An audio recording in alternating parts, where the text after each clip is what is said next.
உண்மை ஆழமாக இருந்து கொண்டிருக்கும். அதில் எந்த மாற்று கருத்துமே இல்லை. உண்மையும் அதுதான்.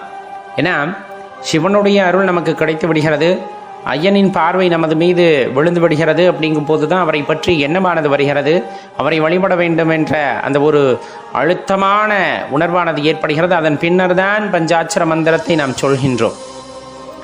இது ஒரு பக்கம் இருக்கையில் ஒரு விஷயத்தை தெளிவாக தெரிந்து கொள்ள வேண்டும். வாழ்க்கையில் எல்லா நேரமும் இன்பமாக இருக்குமானா இருக்காது.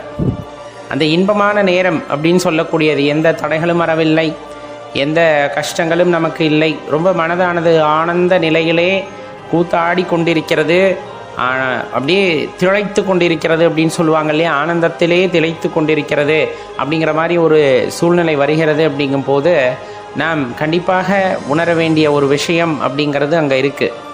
என்னன்னா, அந்த நேரத்தில் நம்ம சிவ வழிபாடு செய்கின்றோம் அப்படிங்கும்போது, நாம் ஆனந்தத்திலே இருக்கும் பொழுது சிவ வழிபாடு செய்கின்றோம் அப்படிங்கிறது பெரிதான விஷயம் அல்ல.